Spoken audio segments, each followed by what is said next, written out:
Isn't it amazing how conversations can transform everything? They're the bridges that connect us to others. Yet starting one can sometimes feel like the hardest thing in the world. Have you ever stood in a room, maybe at a party or a networking event, wanting to talk to someone but feeling paralyzed by hesitation? That moment of uncertainty, where you second-guess yourself, is what keeps most people from forming meaningful connections. Here's the secret. It's all about the first word. Think of it as a floodgate. The first word is the key to unlocking the flow of conversation. It's that little spark that turns silence into dialogue.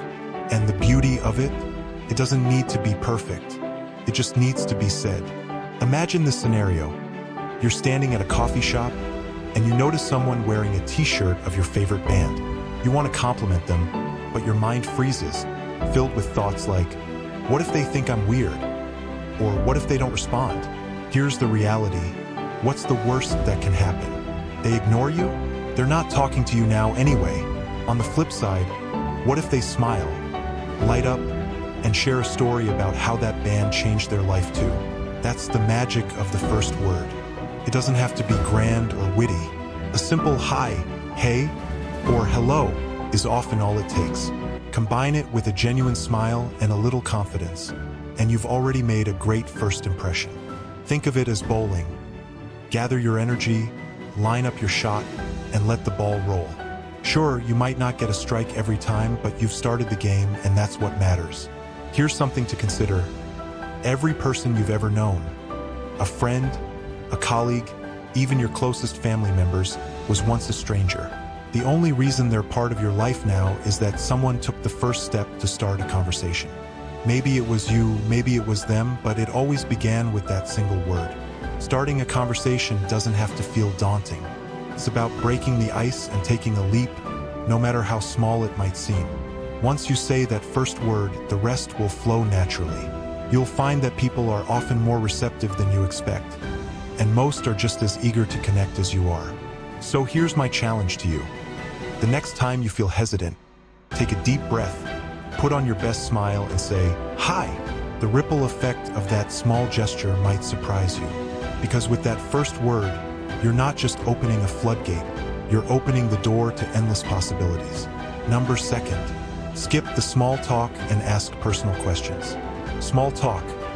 It's the polite default for starting conversations, but let's be honest, it rarely leads anywhere memorable. You know the drill. Hi, how are you? Followed by, I'm fine, thanks. How about you? And just like that, 45 seconds of your life are gone, leaving both participants slightly bored and none the wiser about each other. If you want to make a conversation meaningful, skip the small talk and go straight to asking personal questions. Now, I know what you're thinking. Personal questions sound intrusive, right? Not at all. When done with genuine curiosity, they show interest and invite the other person to share a piece of their story. Here's an example. Instead of asking, what do you do? Try asking, what's the story behind how you got into your job? Suddenly, you're not just exchanging information. You're uncovering experiences, passions, and motivations. Or, if you meet someone with an interesting name, ask, is there a story behind your name? Did your parents choose it for a special reason? These questions do something powerful. They move the conversation from surface-level facts to the things that make us unique. A personal favorite of mine? Where do you come from? And where does your family live? It's a simple question, yet it often leads to deep and heartfelt exchanges. Let me tell you a story.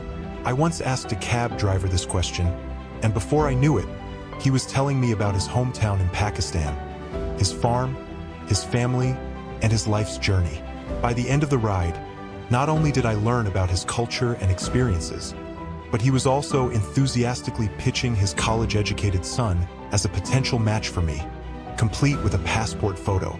The moral of the story? People love to share when they sense that you're genuinely interested. Asking personal questions builds a bridge of trust and openness, allowing both of you to connect on a deeper level. It's not about prying. It's about creating a space where someone feels seen, heard, and valued. The beauty of this approach is that it's a two-way street. While they're opening up, you also get the chance to share your own stories, finding common ground and moments of mutual understanding.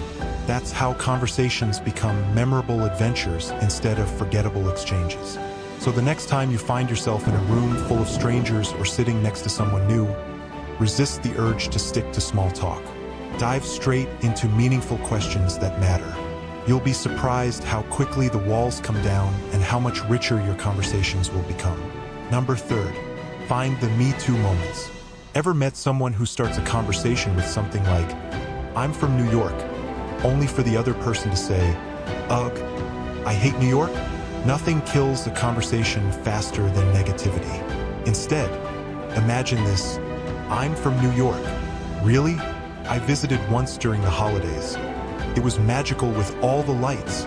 Suddenly, the conversation takes on a warm, shared tone. That's the magic of finding a Me Too moment. Me Too moments are those tiny threads of commonality that tie two people together, no matter how different they might seem on the surface. They could be as simple as enjoying the same type of weather, loving the same book, or even being in the same place at the same time. These moments create a sense of camaraderie, as if you and the other person are on the same team, even if you've just met. Think of the last time you bonded with someone over something trivial. Maybe you both groaned about the traffic or laughed about the awkward silence in a meeting. Those little moments are deceptively powerful. Why? Because they instantly make you feel like you belong, turning strangers into allies and making the conversation flow naturally. Here's a trick. Start with your surroundings.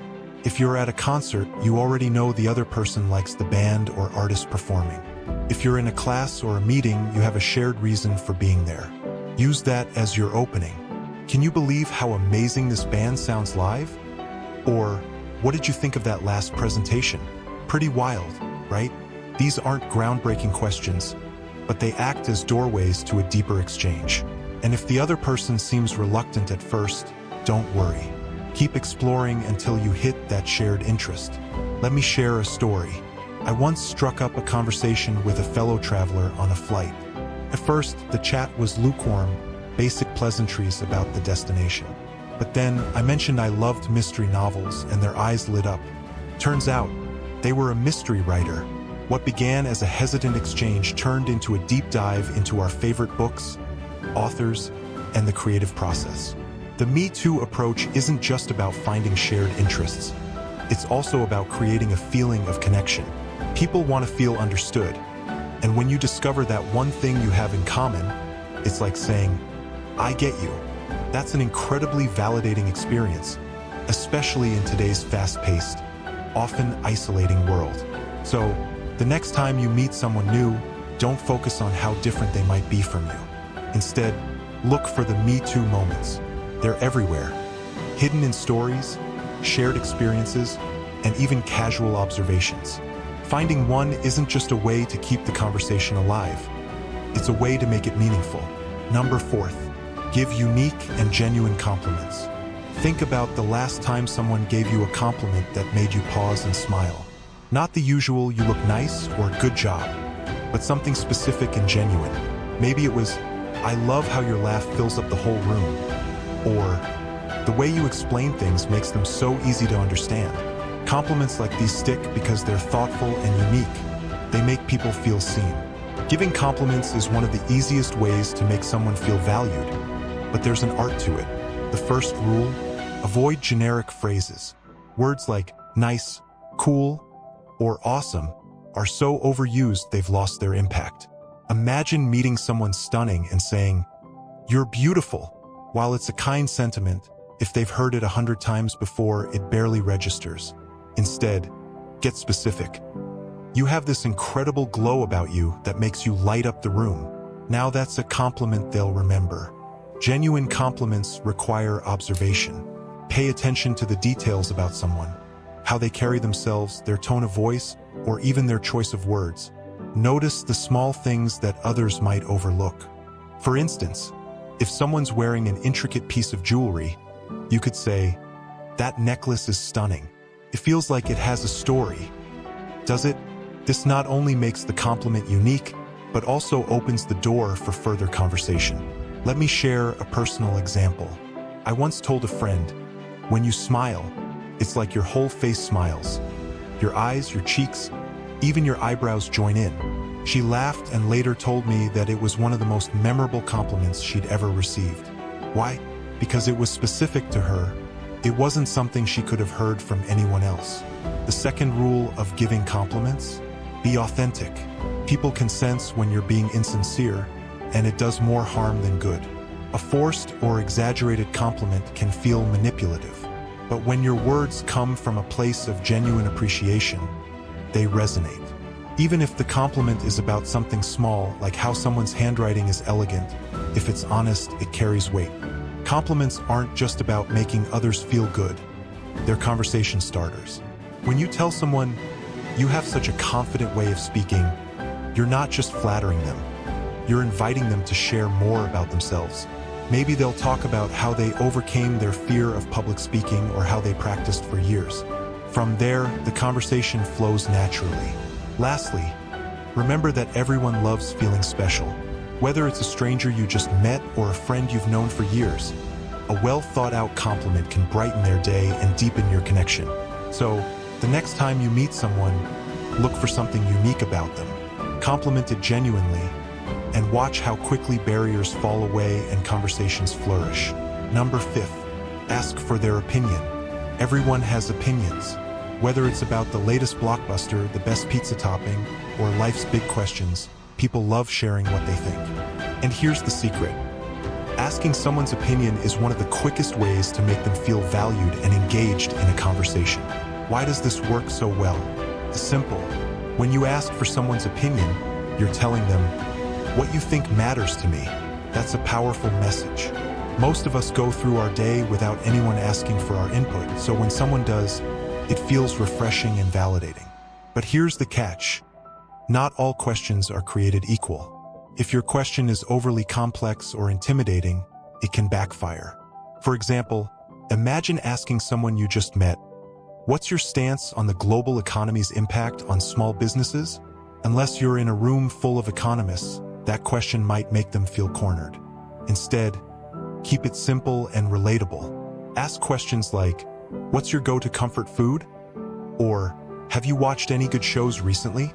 These are low-pressure questions that invite easy, natural responses. When you're asking for opinions, the key is to choose topics that feel approachable. Think about universal experiences: food, movies, travel, hobbies, or even lighthearted dilemmas. One of my favorite questions is, "What's your favorite childhood memory?" It's a personal yet positive question that almost always sparks a meaningful story. Once you've asked, it's crucial to truly listen to their answer. This might seem obvious, but often we listen to reply rather than to understand. There's a difference. When you listen to reply, you're just waiting for your turn to speak. When you listen to understand, you're fully present, taking in their words, tone, and emotion. It's in these moments of genuine listening that connections are formed. Let me share a moment that stayed with me. I once asked a new colleague, "What's the most interesting place you've ever traveled to?" She lit up and described a tiny village in Italy where she learned to make pasta from a grandmother who spoke no English. The way her face brightened as she recounted the experience was unforgettable. That simple question not only helped us bond, but also gave me a glimpse into her personality and passions. Another great thing about asking for opinions is that it naturally creates a two-way street. People often reciprocate by asking for your thoughts, turning a one-sided interaction into a balanced conversation. For example, if you ask someone, "What's your favorite way to unwind after a long day?" and they answer, they're likely to ask you the same, giving you the chance to share something about yourself. When engaging with someone, make it a habit to invite their thoughts into the discussion. Thoughtful questions and active listening are the foundation of meaningful exchanges. The more you practice this, the richer your conversations will become, and the deeper your connections will grow. Number 6, be fully present. We live in a world full of distractions. Phones buzz, notifications ping, and our minds constantly wander to the next thing on our to-do list. Yet, when it comes to building genuine connections, nothing is more powerful than being fully present in the moment. Imagine pouring your heart out to someone, only to see them scrolling through their phone or glancing around the room. Stings, doesn't it? You feel unimportant, as though your words don't matter. On the flip side, Think about a time when someone gave you their undivided attention. How comforting, validating, and rare that felt. That's the kind of presence that makes conversations truly meaningful. Being present isn't just about hearing the words. It's about feeling the emotion behind them. It's about making eye contact, nodding in understanding, and responding thoughtfully. Eye contact, in particular, is where much of the magic happens. When you look into someone's eyes, you're telling them, "I see you, and I'm here with you." And the impact of that simple gesture is profound. It fosters trust and deepens the bond. But presence isn't only about listening. It's about eliminating distractions. If your phone is buzzing, silence it. If you're in a crowded space, shift your focus entirely to the person in front of you. These small gestures might seem insignificant, but they signal that you value the conversation and the person you're speaking with. Let me share an example. During a particularly stressful period at work, a colleague asked how I was doing. At first, I gave the usual polite response, "I'm fine." But then, I noticed something remarkable. She wasn't rushing to move on. She leaned in, looked me in the eye, and asked, "Really?" That one word, combined with her genuine presence, broke down my walls. I found myself sharing thoughts and worries I hadn't voiced to anyone. It reminded me how much power there is in simply being there for someone. Practicing presence isn't about being perfect. It's about making the effort. Even if you're naturally prone to multitasking, start small. The next time someone speaks to you, pause whatever you're doing and turn your full attention to them. You'll notice a difference not just in how they respond, but also in how you feel. When you're truly present, you open the door to understanding and empathy. Conversations flow more naturally because the other person feels safe, heard, and respected. And in a world where everyone is in a hurry, the gift of your attention becomes a treasure. Cultivating this habit may take practice, but its rewards are endless. It turns ordinary conversations into extraordinary moments, creating a ripple effect of trust and connection. By being fully present, you're not just exchanging words, you're building relationships that truly matter. Number 7. Remember the little details. What's in a name? A lot more than you might think. Remembering someone's name or any detail they share about themselves is one of the simplest yet most impactful ways to make them feel valued. It's a small act that says, "You matter, and I care enough to remember." Think about it. How does it feel when someone recalls something specific about you? Maybe they ask about your pet, your favorite hobby, or a place you mentioned wanting to visit. Those moments feel personal, even special, don't they? Now, imagine giving that feeling to others. Remembering details goes beyond names. It's about holding onto the little things that make someone unique. Did they mention a favorite travel destination? Ask if they've planned their next trip. Did they talk about their dog? Follow up with, "How's Max doing these days?" These small gestures show that you were truly listening, and they create an instant bond. Here's a trick: treat conversations like a mental filing system. When someone shares something important, mentally file it under their name. For example, if they tell you they love baking, associate their name with that detail. Sarah loves baking. Later, when you see them, it's easy to recall, "Have you tried any new recipes recently, Sarah?" This simple technique keeps details fresh in your mind. Let me share a personal story. I once met a coworker at an event who casually mentioned his daughter loved painting. Months later, when I saw him again, I asked, "Has your daughter been working on any new art projects?" The smile that lit up his face was unforgettable.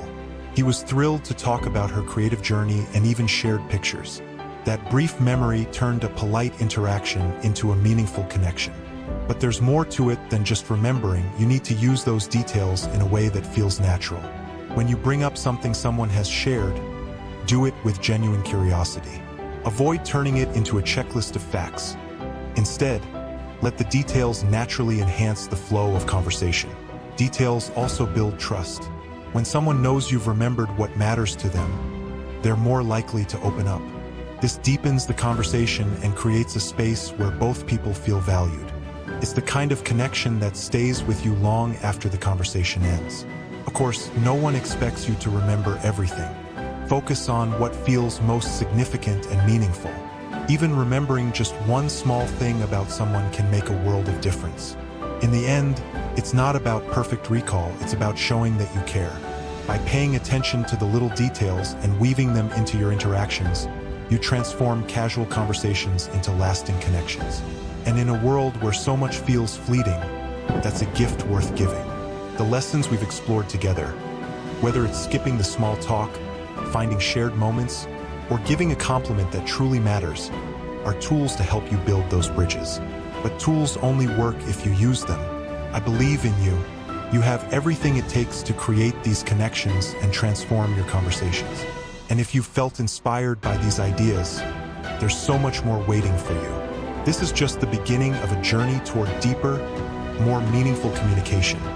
Not just with others, but with yourself. Take this as your sign. Start applying these lessons today. Open that door, spark that conversation, and let the magic unfold. And if you're ready for even more ways to grow, to learn, and to connect, hit that subscribe button. Together, we'll keep discovering the life lessons that make each moment richer, each relationship stronger, and each day more fulfilling. Let's keep building this journey together. Your next connection is waiting. Are you ready to make it happen?